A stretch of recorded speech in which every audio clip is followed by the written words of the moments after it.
Should I wear the hat? Why not? What's it say? Oh, that hat. That's your Dumb Bleep hat. Good Morning Liberty. Well, what is up, all of our liberty-loving friends? This is another fantastic episode of Good Morning Liberty. My name is Nate Thurston. Across from me is Mr. Charles Merck Thompson, putting on his Dumb Bleep hat for this here Dumb Bleep of the month. I've had it on all week. Yeah, you've been prepared all week. I think this is just the new hat. This is your look now. This is it. You wear a hat almost every day. It might as well be that hat. You know, yeah, I love America. I love Texas. I used to have my Dumb Bleep hat that I would wear until it got ruined, and I'm very sad about that. I love Tennessee. I love country music. You look so American right now. I do. For sure. It is, this is Good Morning Liberty, Life, Liberty, and the Pursuit of Meaning every single day of the week when we want to. Follow, subscribe, do all of those things. Tell a friend and a family member. Hang out with us on X. That's where we are most of the time. We do a thing. If you're new here, we do a thing called Dumb Bleep of the Week every week. And so we get a winner, the live group, the Fed Haters Club, who join via joingml.com. It's only $7 a month, by the way. I need to check the inflation rate, see if that number needs to come up a little bit. Sounds like a rookie number, honestly. But they get the vote on which one is the Dumb Bleep of the week. And then we put those into a Dumb Bleep of the month. We try to figure out what the dumbest thing from the month was. And then guess what? If that wasn't enough, at the end of the year, we put all those months together and we try to figure out what the dumbest thing of the year was. And then the winner gets a trophy. And the person who submitted it gets a trophy. And one of the things we started doing was at the end of every month, we just started going ahead and doing Dumb Bleep of the month instead of waiting until the end of the year. Well, I forgot to do it in April and in May. It's a new thing we just started this year of our Lord 2025, and I forgot to do it in both April and May. Well, the May's one, it's June 5th. That's true. Yeah. I didn't forget about May. No, just forgot about April. So I forgot about April, so now we're going to do April and May in the same episode, 2 months at the same time, okay? And so that's what we're about to do. Hey, we just got a live review. Okay. From the Fed Haters Club. It says the Daily Wire charges around $15 a month last time they checked. And GML, you get better content at a much better price. Yeah. Better content at half the price than the Daily Wire and those folks over there. You know, and we don't make you watch any bad movies over here. No. We don't feed you a single movie. Yeah. You watch those on your own time. And we don't shill for anyone. No shilling. Hey, I like the Daily Wire sometimes. I still listen to the Morning Wire every day. Just pure, unbiased, principled, liberty-loving goodness over here at GML. That's what you get for $7 a month. Join gml.com. Let's get going because we've actually got a ton of stuff. And some of these are videos we're going to have to play. So they're going to take a little bit more time. And some of these are not videos, which means we're going to move past them a lot quicker. You can go back and listen to us talking to them at length plenty of times in their own respective Dumb Bleep of the Week episodes if you want to do that. It's on every Friday, every week, except for last week. When we do a Dumb Bleep of the Week. So number one of April was Trump's Liberation Day tariff announcement. Charlie, did you like it? Was it dumb? Are you a fan of the tariffs that we tried to put on there for a minute, then we took them off, and then we put them on, then we took them off? A lot has happened since then. Remember, this was on April 2nd. This is a while ago. I think I did say at the time, that there could be some 4D chess happening. So, I mean, it's possible that it could have turned into a good thing. But tariffs overall are not good for consumers. It's not good for inflation. It's just higher prices. Prices go up. Although that inflation has not worked its way into the numbers yet. That has... I don't know.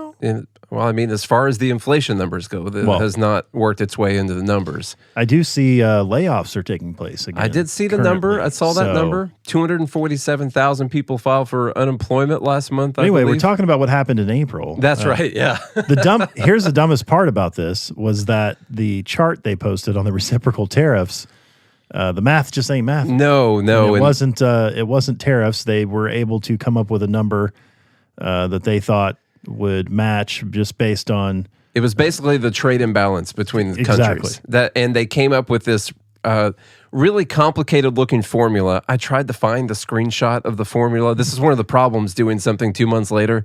I tried to find a screenshot of the formula. It looked really complicated, and it turned out one of the little symbols represented 0.25, and the other one represented 4, which meant those two together just equaled 1.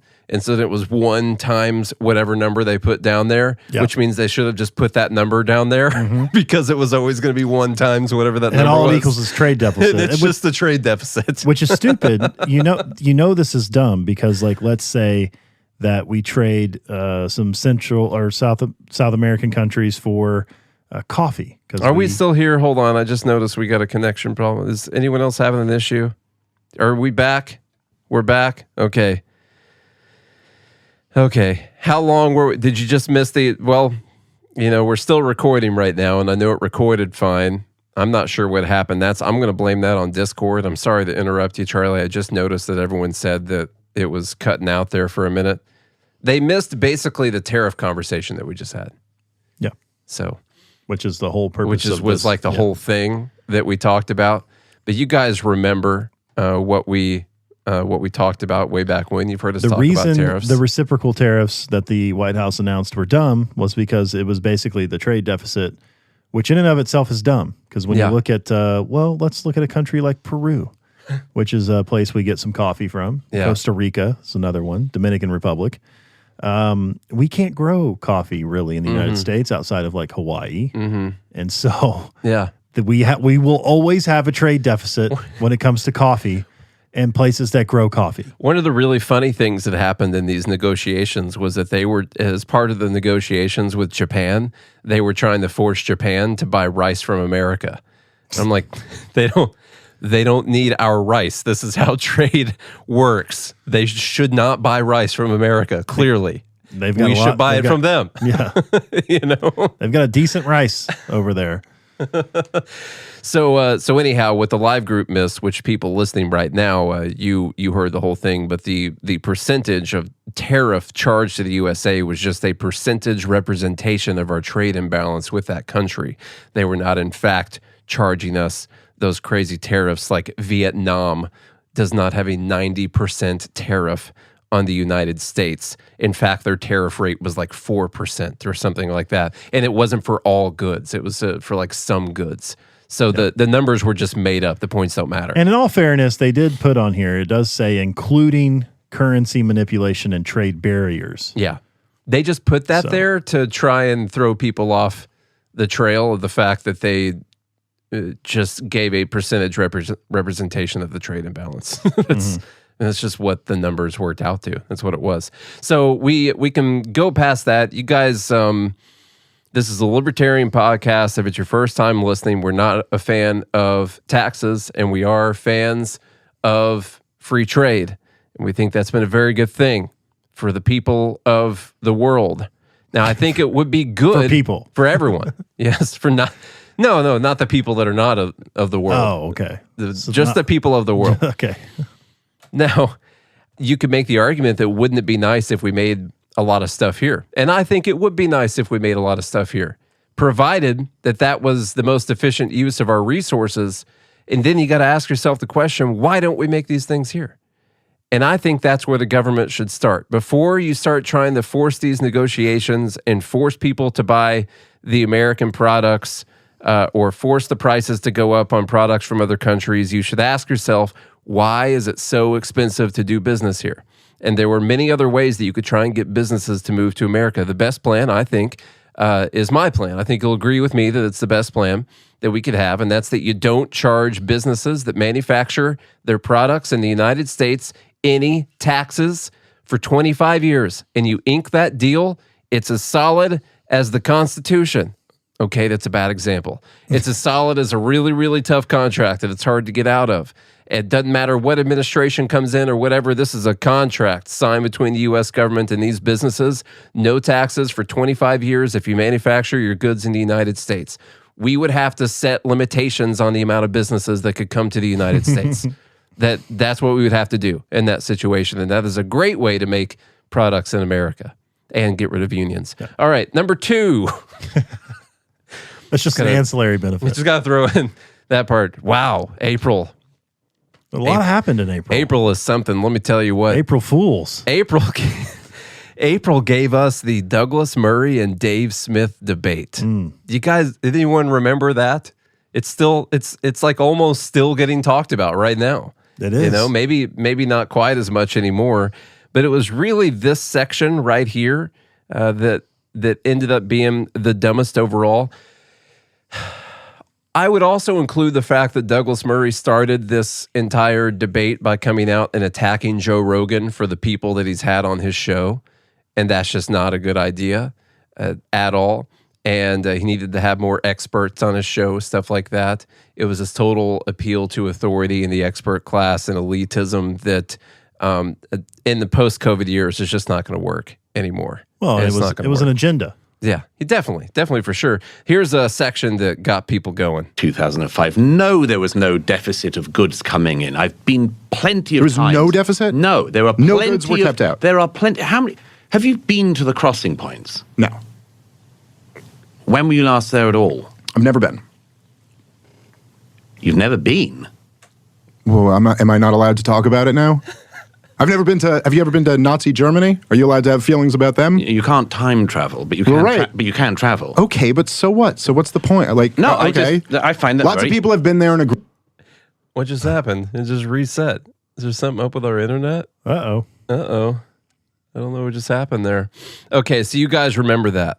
Okay, we all know that. Look at that, an error occurred. Please try again later. Huh. Okay, so you guys all remember that debate. It's something that people are still talking about today. I think this really sums up that moment. Whoever it is that made this video was a real stroke of genius. And so I think this really sums up the moment quite nicely, actually. Have you been to the crossing points? I really resent that form of argumentation. When were you last there at all? Sure. I really resent it. You should at least do the courtesy of visiting it. This is not an attractive invitation. I think it's a good idea to see stuff, particularly if you spend a career talking about something. I have the right to talk about whatever the hell I want. And no one's going to stop me or try to intimidate me. And I think that if I said to somebody else the other way around, it would be equally reprehensible. I have a journalistic rule of trying never to talk about a country even in passing unless I've at least been there. If I said, shut up, you have no right to criticize anything that Douglas Murray says because... Hang on, you're talking about crossing points. And not only have you never been to a crossing point in either Egypt or in Israel, but you've never even been to the region. Okay, it's not an exact comparison, but seriously, is that a reasonable form of argument? No. In that case, nobody can talk about anything. We might as well pack up, go home and isolate ourselves. If you're insisting that you're an expert of some kind, or not claiming you're an expert, but still talking about it, if you've never seen any of this going on. I mean, there are some people who've written about there are people who've written about the Holocaust who didn't experience the Holocaust and have written about it better than people who did. But I always want to get to that point because it totally destroys his argument, as we've made the point several times, that you could write about something and do a better job than someone who actually experienced it, which means as a reader, you could learn more by reading from someone who has never been there than experiencing it yourself as well. And so he totally destroys the argument that he's making against Dave Smith. Against himself. Against himself, yes. And talking to himself. Yes. So...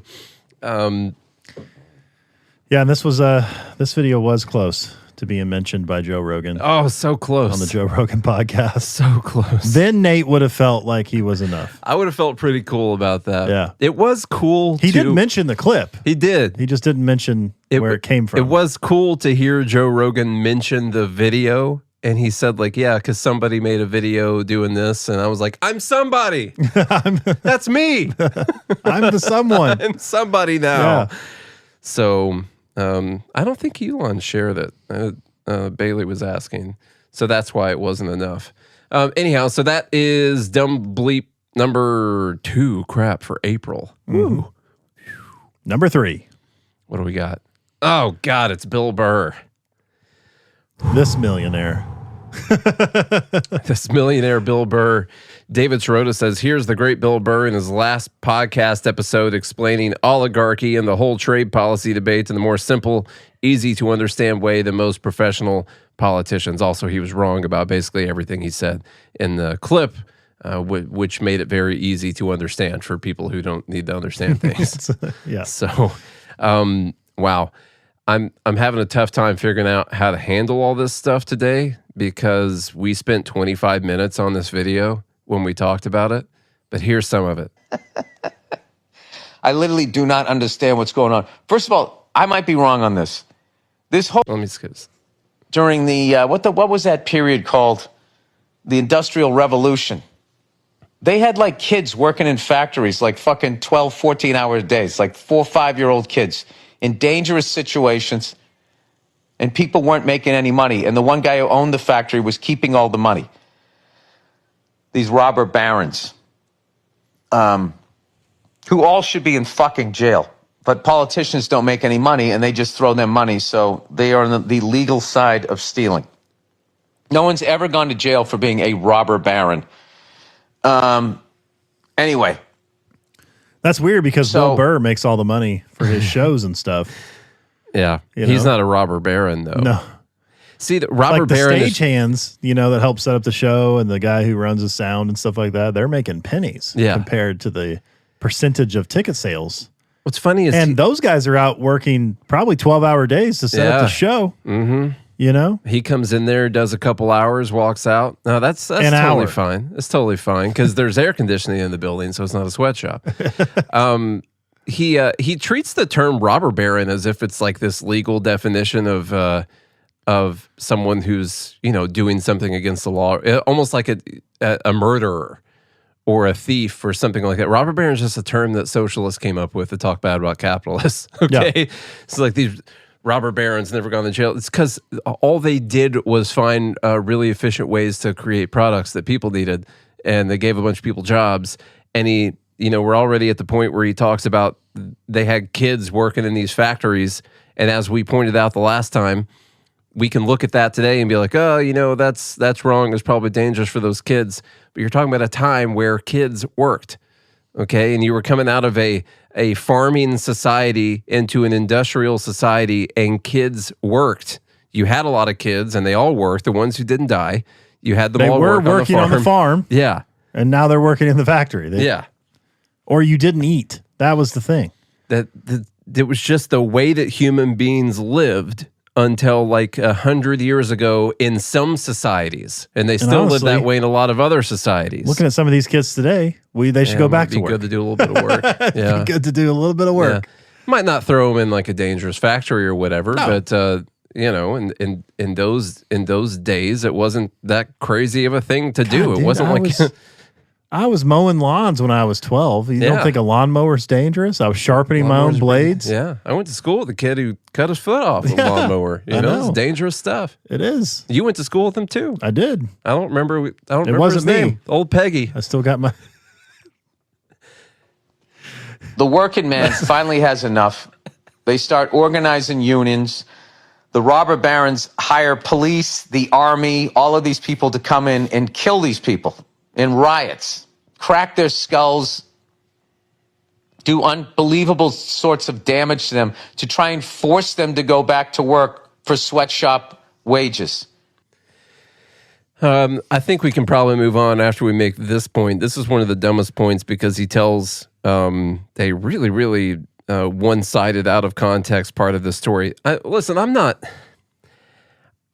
going to make the argument that there was no taking advantage of people because they didn't have a lot of other options. Okay, I'm not going to claim that that Carnegie and Rockefeller and whoever else were like these amazing, virtuous people who cared about human rights and wanted people to have a good life and all that.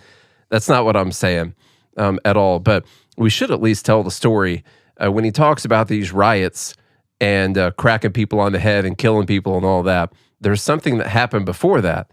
We talked about one called the Homestead Riot, I think, which was a strike against Carnegie. I'm trying to think back to when we talked about this video the first time. And this was in a factory where there were 3,800 workers and 700 of them were unionized.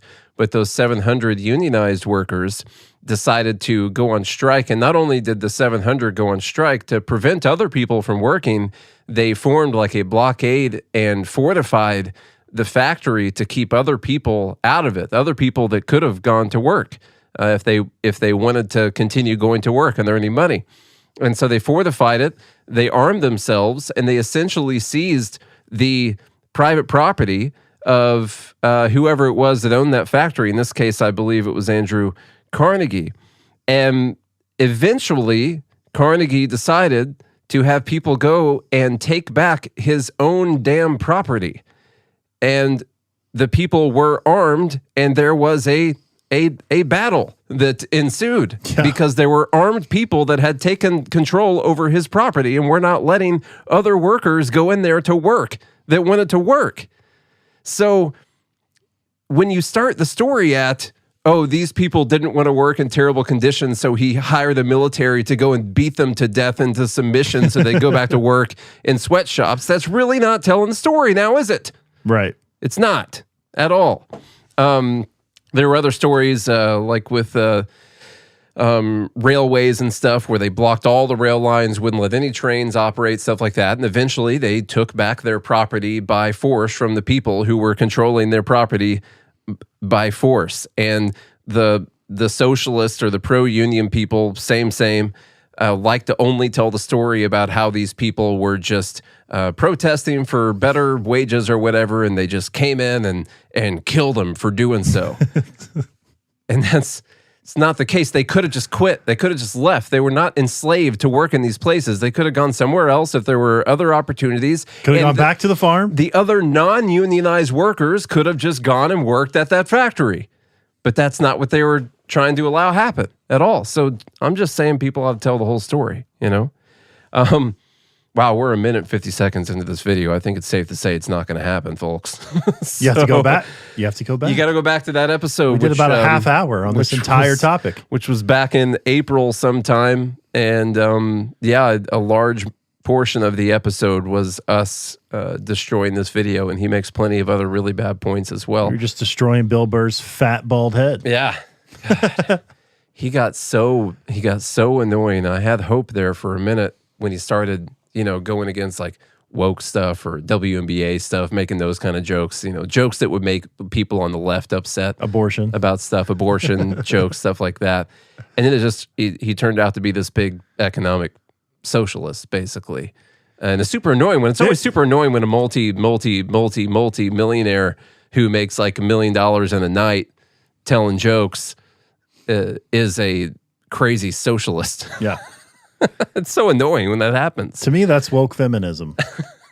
He's a woke feminist. Yes. Yeah, makes sense. I think that's the biggest problem is like it's, once these folks get to the economic realm, they like lose all brain control. Do you think they start to feel bad about it? Like they want to keep their money, but do you think they also feel, do you think they feel guilty in some way? No, it's a strategy to keep their money. Oh, okay. They're like, I'm on your side. That guy is not. Yeah. If you're going to eat the rich, I'm going to point you in the direction of the rich people you should eat. Those rich people. It's not these robber barons. These billionaires. Yeah. Just like Bernie Sanders. Yeah. It was millionaires and billionaires till he became a millionaire. Now it's just billionaires.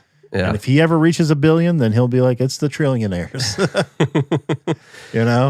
He's not going to reach a billion at this. God help us all. I don't think he's got enough time to do that. Okay, that was number 3 for April. Number 4, this is the last one for April. It's a doozy. I know it's a doozy. My God. This Misfit Patriot, who actually threw himself in the Dumb Bleep for this week, which we'll be talking about tomorrow too, because he only says dumb things, and so we've had to kind of weed out and find the dumbest things, and he did one for this week, so that's good. He says, I'm okay with as many dead kids as it takes to stop Hamas. You people sound like woke leftists trying to make an emotional argument so you can argue from a position of moral superiority. You might as well put a rainbow flag and pronouns in your bio. If you try to emotionally blackmail me, I'm going to say the words, Mom. Okay, they're on the thing. I'm reading words that are on I was going to say piece of paper. It's not on a piece of paper. It's on the screen. It's a digital paper. It's fine. If you try to emotionally blackmail me, I will pull your fucking card. Literally every single Palestinian can die if that's what it takes to save Israel. How many kids were in Sodom and Gomorrah? God didn't give a fuck about how many about how many, I gotta say with the quotes around it, because the number of people who were righteous was 0. What about the firstborn of the children in Egypt? How many children died in Hiroshima and Nagasaki? All of them. That's my acceptable cost. Palestinians raped and murdered 1,200 innocent people, took Americans hostage. Fuck them and their whole bloodline. Thank you, Charlie. Wow, there's a lot of F's in here. A lot more F's than I anticipated when I decided to say the F out loud. So now we got to put that explicit tag on the episode. We sure do. So how about that? You fucking pussies don't give a fuck about all the... Yeah, sorry, P word. Don't give an F about all the tragedies of the world until it's the people who chant death to America. F them and F you too. Whew. Yeah, I can't share this one with the children. Yeah, don't share it with the children.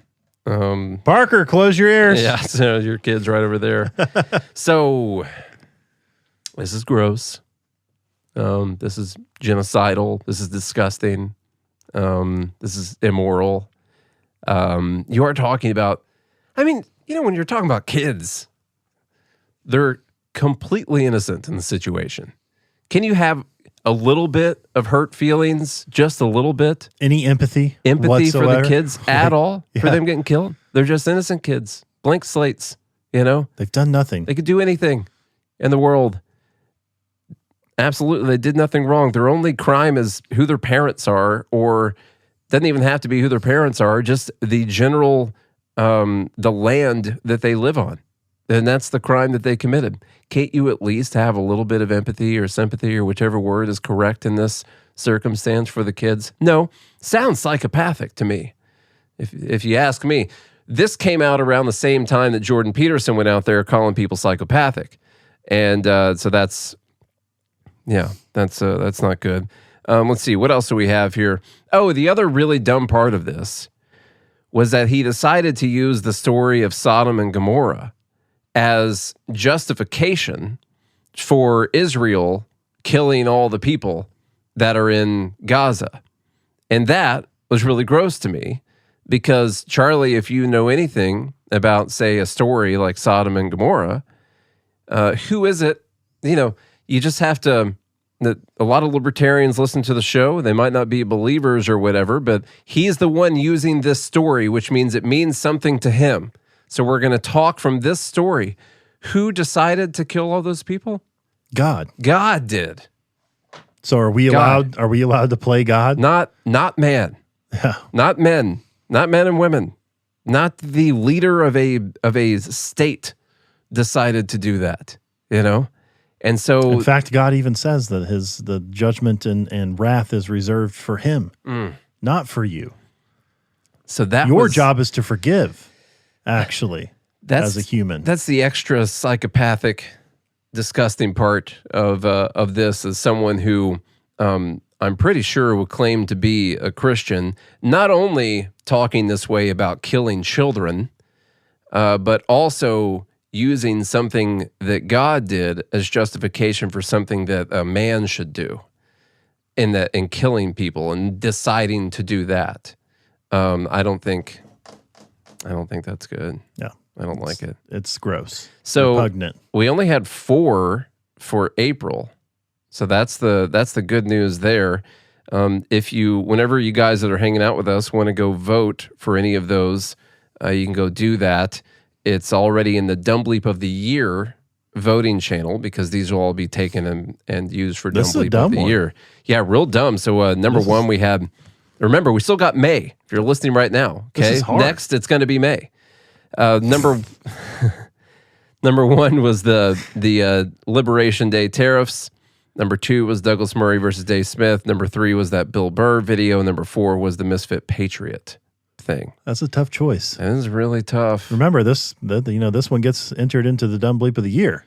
Yeah. So it's a big deal. It's a real big deal. The next one is we'll have a little bit more fun stuff and not so much it's not as heavy hitting as April, but there are 5 instead of 4. This one was a surprise winner. to me for May. While people are voting, I'm going to go ahead and get going on this. This was a video of Hope Walls, who is the daughter of former vice presidential candidate Tim Walz. You remember him? Her mom. Yeah. Tim. Yeah. And she's talking about running, being political, and, let's just let her talk about it because she does a better job than we do. This is a winner from a week. It beat out everything else. Okay, so it must be dumb. Let's figure it out. Running as an act is political, and you know who taught me that? Tim Walz. The first thing he told me when I was first getting into it in high school, granted, I don't really do it as much anymore. I go in spurts, but when I was first getting into it in high school, the first thing he told me was that running is a privilege, and being a part of the running community is a privilege that not all people have access to. Whether you do it recreationally or you race a lot or you are, at the elite level, it is a privilege. Whether it be you just having the time to run, access to funds to buy the gear, access to, healthy quality foods that fuel you as you're training and as you're running, access to, a safe, stable situation that allows you to be in a good mental state to be able to run. All of those things are hard to come by. And if you have them and are a part of the running community, that is a privilege. And that, again, was the first thing he taught me. So I don't really understand how platforming and administration that... She's upset about this runner influencer that went to the White House, and she's mad about that. I just can't imagine your life.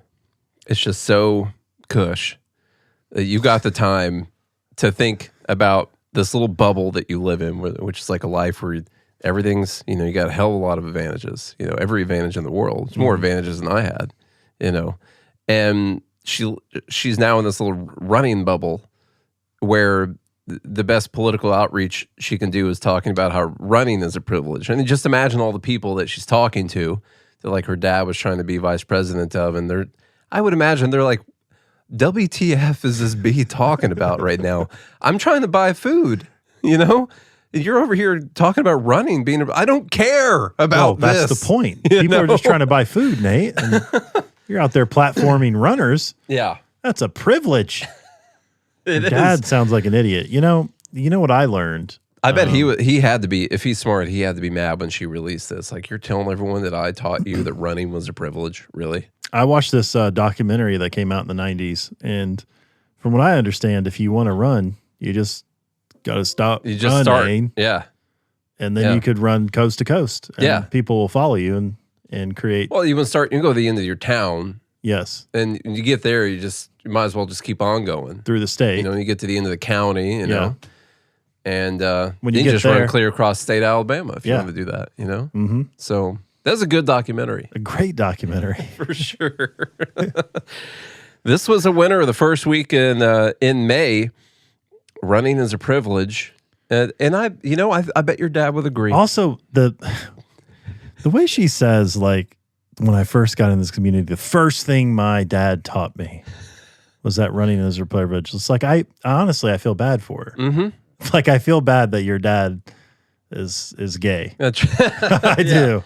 Well, it's got to try and make you feel guilty. It's all this guilt. I think there really is a lot of guilt for these people. They they feel guilty for, some of the people feel guilty even for running. Just a natural thing. Do you have to have all the super expensive stuff to run? I mean, I'm pretty sure there's people in Africa that run. Look, when I was a kid, I spent all my time outside, and we had gravel driveways. Yeah. Okay. And I went outside with barefoot all the time. I learned to run on gravel. I can't do that. When I was a kid, I can't do it now. I've been too privileged with my shoes. Lived the privileged life. But I got to tell you, honestly, it was better. When I had no shoes, I could run across the gravel. I felt more invincible. It's even cheaper to do that too. Yeah. So that's good. It's efficient. Okay, let me finish the point there, which is what I think you were talking about. It's maybe they do feel guilty, but it's not feeling guilty in the fact that they're willing to give any of their stuff up. No. It's their virtue signaling. Yes. As like, well, I care about you. They're like, I have a better life than you. I have more than you. And it makes them feel better to like acknowledge that, I guess, and talk about how they're privileged. Mm-hmm. And then they keep just doing it. They keep living the life. And then, of course, they'll be proponents of taking things from other people to give to those people. Yeah. Not really themselves. And the best depiction of this was when Matt Walsh in the movie I Am a Racist. Am I Racist? Am I Racist? Yeah. Gets turned out he was, though. Yeah. When he gets the white fragility author, what's her Robin name? DiAngelo. Robin DiAngelo to give cash to the black producer. I can't even watch it. I can't believe we saw that in the theater. Every time I see that clip, it's just so funny. The only way I would have watched that is me being stuck in a theater watching that, because I would have skipped past it. Which is where we were. Too tough. Too difficult. It was so great. Okay, that's number 1 for May. How about number 2 for May? We'll have to definitely brush over this one pretty quickly, because this one concerns an agency. This is one of those agencies that was super upset about Doge coming in and shutting them down, so much so that they locked Doge out. And this is ADF, the African Development Foundation. African Development Foundation. I'm saying that over and over again because I keep forgetting what it stands for. African Development Foundation. I'll start off with an article headline here from The Guardian, which says, "The little agency that could cheered for active resistance against Trump and Musk." And this is a story about how they were resistance fighters against these evil actors in Doge and oligarchs like Elon Musk coming in to shut down this very important agency that does all this work developing Africa. And they're trying to come in there and shut them down. And it turns out that they might have had other reasons for blocking Doge out and trying to keep people away from their books. No, you don't say, Nate. Yeah, and Luke Rosiak from the Daily Wire, he's done a great job investigating these agencies. And so we're going to show a bunch of headlines and a few paragraphs from the articles that he wrote about it. We were not going to go as in-depth as we did in its respective Dumb Bleep of the Week episode. So you'll have to go. Second week of May on Friday. We talked about this way more at length in that Dumb Bleep of the Week episode if you want to hear more about it. African aid agency used foreign pass-throughs to hide money that went to D.C. staff. That's one article headline here. Another one, foreign aid official who resisted Doge took secret payments after steering Africa money to a friend. No. So that's pretty good. A foreign aid official refused Doge access to his agency's financial records. May have had a reason to keep them out. He steered illicit contracts to a friend who sent him secret payments, according to a law enforcement affidavit obtained by the Daily Wire. Zahui, the CFO of the African Development Foundation, refused to grant Doge access to its books and told the White House that the agency would not acknowledge President Donald Trump's appointee as chairman of the board. Remember, at this time, people on the left were holding them up on their shoulders as champions, resistance fighters against the evils of Elon Musk and Doge, because they were standing up for democracy and all that. Mm-hmm. It turns out they're trying to hide the fact that they just had a money laundering operation going this whole time. If you could imagine a world. By the way, this is just one small little agency. One little $40 million a year agency or something like that. Yes. What do you think was going on at USAID? And all or the others. Even bigger agencies like what goes on at the Pentagon? You think, when you got $900 billion and you're throwing all these contracts around. I bet you it's pretty bad. After a dramatic showdown in March, Doge physically took over the building with U.S. Marshals, but control of the agency is now the subject of a lawsuit. I haven't seen what's happened since then. Let's see. Let's get to one action that raised eyebrows was Zahui's insistence on directing both grants and contracts to a company in Kenya called Ghanium. According to spending records, it was awarded nearly $800,000 in contracts without competition. For example, a one-year, $350,000 contract for transport, travel, and relocation services was executed in March of 2020 when few people are traveling because of COVID. According to a search warrant USAID's Inspector General established by August 2024 that the company's owner had secretly wired money to Zahui's personal bank account at times that matched up with the federal contracts. No way. That's weird. How about that? That's pretty crazy. Zahui told the Daily Wire that Ghanaian performed IT services during COVID instead of the travel services. They were just lazy, and they put it down as travel services because this company was good at doing travel services. When they asked him why they went to this company, by the way, later on, he actually just said, I'm lazy. I didn't want to find another company to do this. What actually happened is that his friend ran the company. Okay? That's and then his friend wired. And then his friend sent money back to wired him some money. Have there been any arrests because of this stuff? Nope. Here's another piece of it. African Aid Agency used foreign pass-throughs to hide money. This is one where one of the assistants said, he sent me an email connecting me with this guy in Africa who asked for my banking information. Within a few days, this guy wired me $17,000. That's one of the way they were paying The African people. prince. We would talk about the African Nigerian princes, prince was sending her $17,000. It's a true story. How about that? So that's... You guys get the gist of the thing. The dumb part, of course, is what the agency was doing. The other dumb part was all the lefties honoring this agency for its fight against Doge and its fight for democracy. When in fact, when also you're taking down a minority agency. Yeah, they're trying to help Africa. Of course, you don't want to develop Africa, which of course they were. Actually, this is kind of funny. This is how they're helping Africa. Let's see. To foist grants addressing non-existent problems on African groups as a way to steer money to an affiliate of the Aspen Institute, a left-wing Colorado nonprofit called Artisan Alliance. The head of Artisan Alliance said at the time, flat out tells us she's a close personal friend of C.D. Glenn. That's one of the other, important people in the story, of course. The agency offered a grant to the Heva Fund, an African group, on the condition that it send a portion to Artisan Alliance, a Colorado nonprofit. A left-wing Colorado. A left-wing group. How about that? The grant was ostensibly to produce PPE equipment like face masks, even though Heva told the agency that they had no demand for such a thing because affordable PPE was readily available in the region already. They didn't need it.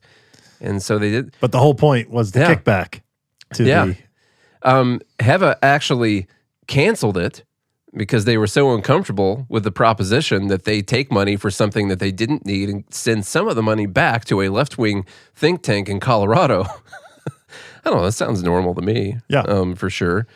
Let's see. Well, so then they moved it on to another company who also balked. In Kenya, called Ustadi, who also balked, saying, we don't need to pay Artisan Alliance, an American company, to help Kenyans learn how to sell masks.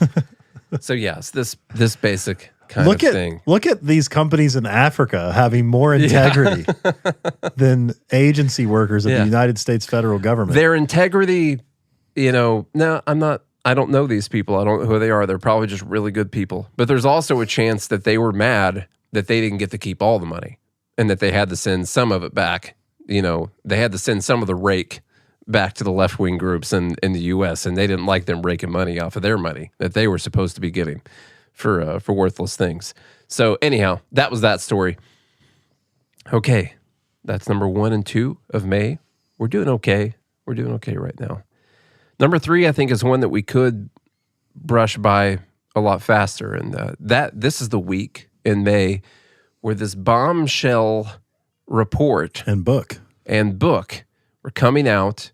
These massive revelations, just earth-shattering, world-changing revelations. No one saw coming? No, especially all these journalists and people in the media, they had no clue this is going to happen. It turned out that Biden had been having issues with his mental acuity during his presidency, dating all the way back to 2021, the year he came in office, dating all the way back to them. Tell you what, this shocked the world. They were very shocked. I'm still in shock.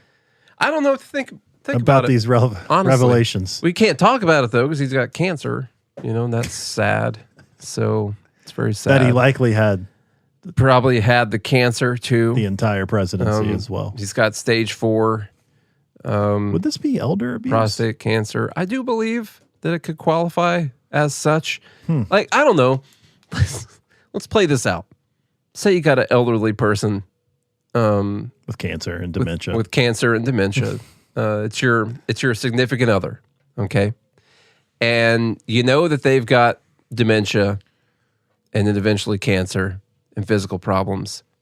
And you take them and you force them to go get like one of the toughest jobs in the world, like mentally, and all the time that you spend doing stuff too.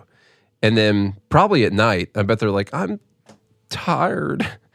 Everything's hurting. I hear a vacuum cleaner going in there or something like that. That's nice. I don't hear it over the mics, though. No, it's not coming through. Is it elder abuse to like, push them into this job when they've got dementia? And I don't know. Maybe not. I don't know what the rules are on such a thing. That's elder abuse. If they're not, I have to say we just go to a nursing home, pick someone out, send them to work. Yeah. Why not? We could sign Just things go do for it. them, get an auto pen. Auto pen, signatures. Be fine. Who cares? Running for president. Yeah. Yeah, they did have to save democracy. That's true. Yeah, all in an effort to save democracy. Yeah. Yeah, for sure. The gaslighting, projection, just the whole thing, if it doesn't infuriate you, I just don't know what else would. I'm just, this is so weird to me. Sometimes I wake up in the morning and be like, did that actually happen? We live in this realm, like this is the reality that exists, where we saw all of this happening and then they gaslit us into thinking like we were the ones that didn't care about democracy and freedom and liberty. And they did. And it turns out they were just projecting the entire time. Yeah. And they knew what they were doing. But then that's not it. That's not all. But wait, there's more. Then they're the ones who come out with a book. Yeah. Detailing everything as if it's some sort of shocking revealing. And they get to be the truth tellers. They get to be the honest people who told the truth to the first at the story, to the American people. And isn't that just great? Isn't that awesome?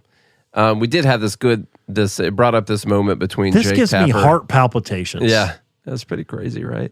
It's just like, it's pretty wild. I feel sick. Yeah. It should. God. It should. When you really think about what all this means, it really should make you sick. And then you should get over it and live your life, okay? Go to Norway or something. I don't know. It's nice out there. I feel sick. Yeah. Well, let's keep going. But wait, there's more. We could play this clip of Jake Tapper and Laura Trump and the stutter. You remember that one? Yeah. Every time he comes on stage or they turn to him, I'm like, Joe, can you get it out? Let's get the words out, Joe. You kind of feel bad for him. How do you think it makes little kids with stutters feel when they see you make a comment like that? First and foremost, I had no idea that Joe Biden ever suffered from a stutter. I think what we see on stage with Joe Biden, Jake, is very clearly a cognitive decline. Okay. That's what I'm referring to. It makes me uncomfortable You have to watch somebody on stage this is so amazing. It's so amazing to me and try and figure out an answer. A cognitive decline. Well, when you're trying to tell me that what I was suggesting was... let me throw a white pill on top of this. The American people saw through this the whole time. Yeah, that's true. Most of them did. And I think everyone did. Even Except for the ones who voted for him. Well, even then, they knew. They just were more scared of Trump than they were of whoever was actually running the show behind Biden. Because we know Biden was not actually... he had the title of president, but he's not the person who was doing, making decisions on a daily basis and coming up with ideas and all that, thinking stuff up. He wasn't doing that. He was trying to get over there and sit down. That was his biggest task. Yeah. Try to get to the toilet Not on poop time. himself. Yeah, that was the biggest thing he had to do. And the American people saw through it. And all the gaslighting that we saw, especially in 2024 leading up to that election, and the crazy gaslighting that actually pushed me over the edge to vote for Trump, people saw through it. Then the switcheroo of democracy by just installing Kamala Harris. That whole thing. As the leader. It's crazy. It didn't work. That's the good news. I'm trying to tell you, it didn't work. I'm still upset about it. Now, this is a separate from Dumb Bleep, but we are right-leaning libertarians, okay, whatever that means, you got to at least say we're right-leaning because we voted for Trump. Woke right libertarians. Sure. That's what we are. and everyone else who are Republicans that are out there. Your job, because what I just said, this didn't work. All the Hitler, Nazi, Madison Square Garden rally thing, all that stuff, Joe Biden's fine. None of it worked. But if we don't make sure that a guy like Trump does a good job and doesn't do a whole bunch of fascisty things while he's in office, or a bunch of terrible economic policies while they're in office, and keep signing away more deficits and more debt, more government spending and all that, it might work in the future. And so it's our job to hold people's feet to the fire, even if it's someone that we voted for. That's my little short message there for you. All right, that was number 3. Oh, this is fun. This is a great one. Good. Yeah, this is a fun time. This one came from the live group. There's a post out here by Brian Harrison. And then we got the Thomas Massie thing at the end. That's good. Yeah, a couple fun ones here. Let me find. This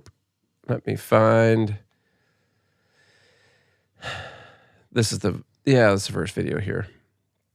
This is state politics. State politics for Texas. After throwing the great state of Texas. Great state of Texas. Mm-hmm. Yeah.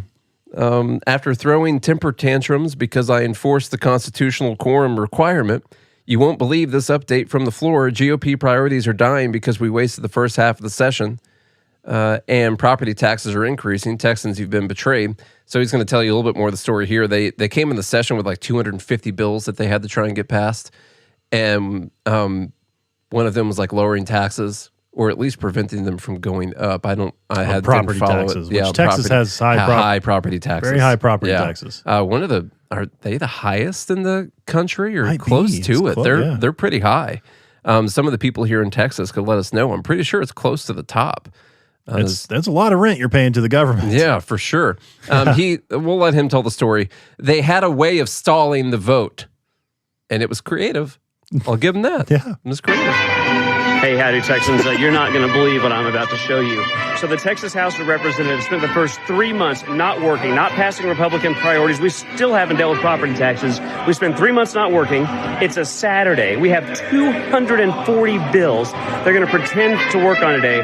And on that one day with 240 bills, which we're not going to get to, what are we doing right now?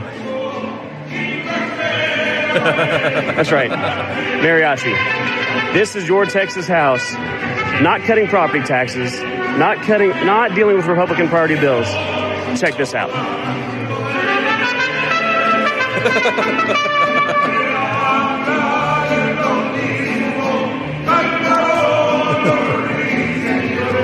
I'm sorry, Texans. You've been betrayed. The Texas House is corrupt, and you deserve better. I like that guy. I don't know anything about that guy. I probably don't agree with him on everything, but I like that guy. That's good. It's just, I wanted to see this other video. I saw this other video come up when I searched this, and this is, I think, someone like announcing the band or something. I haven't heard this one. I want to play it. Celera un grito. Oh. Viva! All right, who's ready? Go ahead. Vamos.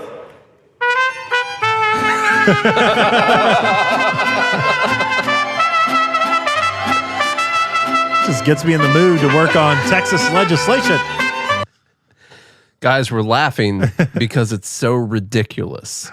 It's one of the most blatant things I've seen. And I'm sure there's a lot of stuff that happens, but you've got a short amount of time to pass some very important bills. I've got nothing against mariachi band. No, it's great. In fact, I love listening to them when I'm sipping a margarita. Yeah, for sure. Non-alcoholic margarita. Absolutely, which is basically just a bunch of sugar and no fun. Yeah, get some chips and queso. That's and fine. Salsa, some delicious salsa. Mm-hmm. It's even better when you hear them when you're down in Mexico. I'm sure. On the beach and But I don't think there's a place for them. Maybe they could play in the background while you're voting on legislation. Sure. No problem with that. Sure. But this was I'm sure they got paid too. So this was this is what they're doing with your property taxes. They use your property taxes to pay these guys. For By the way, they sound like great musicians. No, they trumpet player has a great tone. They did a great job, great voices. Mm-hmm. I appreciate all the work they put into it, and I got to appreciate somewhat the creativity, the despicable and disgusting creativity that whoever came up with this has as a way to stall for time when you don't want to have time to vote on things. The other thing you can tell is none of those mariachi band members are starving. No, they are not. Which means they must do well at their craft. They're doing just fine. Yeah. For sure. Plenty of food. Oh, sad they got sent to El Salvador. Texans, we want property tax cuts. The Texas House, will you settle for a mariachi band? Okay, last one is Trump versus Massie from a couple weeks ago. As everyone here knows, there's been some fighting going on between different factions of Republicans, and the newest bit of news has been that Elon Musk has joined the fight. He even for the first time last night shared a meme that had Trump's name in it as something that was coming in stopping the Doge cuts. Normally, it's just all about Republicans and Congress. You know, Congress is doing a bad job. Congress needs to fix this.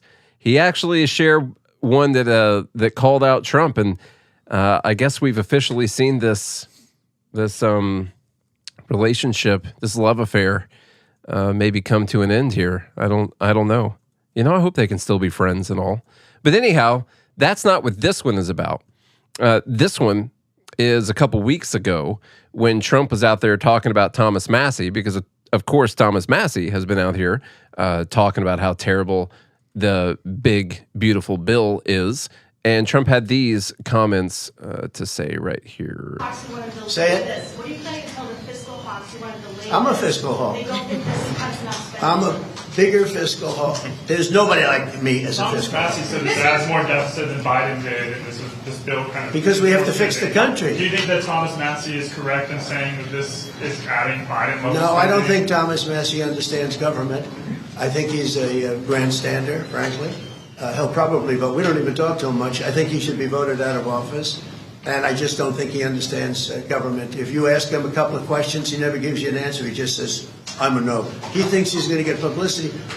And you have that. You have that. They've got... And now we know a lot more about the big, beautiful bill. Yeah. Since then. We got more. And the bill, you know, I'm a fan of cutting... Just cut stuff. I don't care. They're so worried about the midterms. It's always the midterms are coming up. The midterms are always coming up. After the midterms, guess what? There'll be a presidential election and more congressional elections after that. Then there'll be the midterms. The same one. And then after that's the midterms. Always. And I saw, who was it? It was Nick Freitas. Did a great video. Got a lot of traction. Nick Freitas and great in the same sentence. Okay. Nick Freitas from Virginia. Okay. Not Nick Fuentes. Okay. At first I was like, wait. No, Nick Freitas. Okay. Okay, Nick Fritos. The former Virginia delegate. Nick Fritos. Remember? We saw him at Young Americans for Liberty a bunch of times, stuff like that. Yes. He made the point, which I thought was a good one, that when Democrats are in power, they'll vote for crazy stuff that might end up just getting them voted out of office in a couple of years. And they know they'll be back in a couple of years after that. But they'll vote for it because it pushes whatever their priorities are. No matter how terrible it is for the country, like they'll do it. You know, but Republicans, they'll never take a chance of doing something that might get them voted out of office. And so nothing ever happens. But I think what hopefully they're getting the message now from Elon Musk is that this is more important than keeping your office for 2 more years.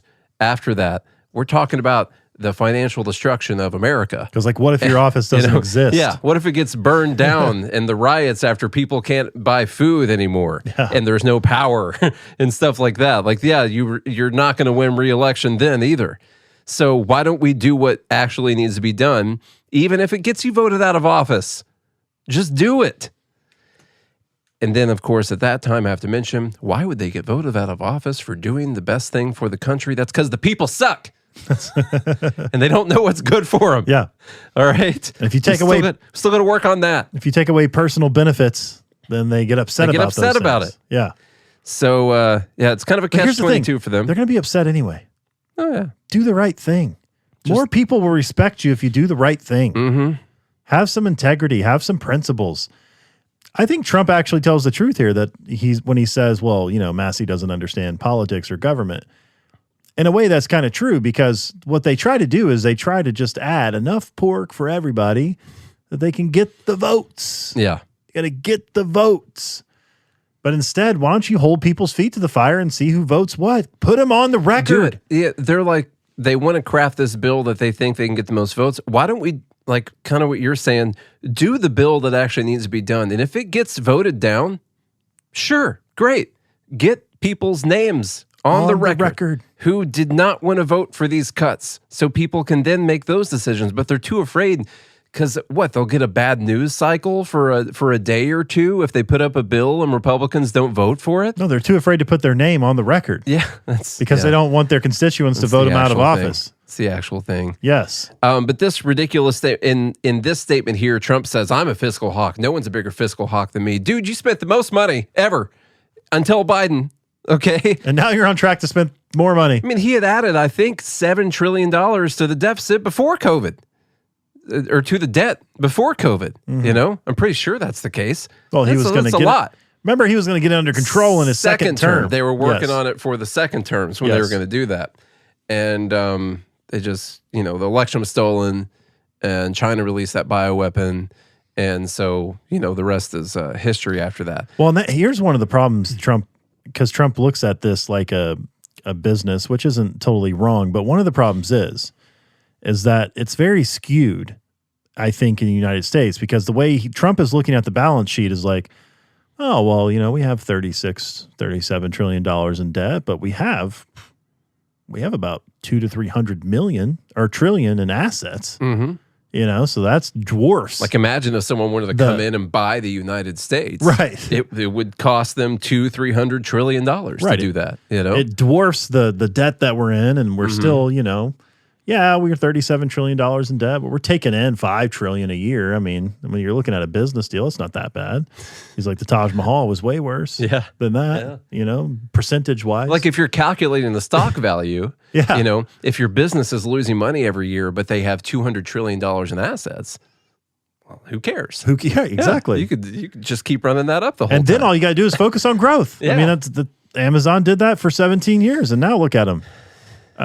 So in a business sense, that is true. But the problem is you're talking about a country that's not going to have the same CEO that has that 50-year vision. This changes every 2 years. It changes every 2 years. Mm-hmm. And so you have to get your current house in order.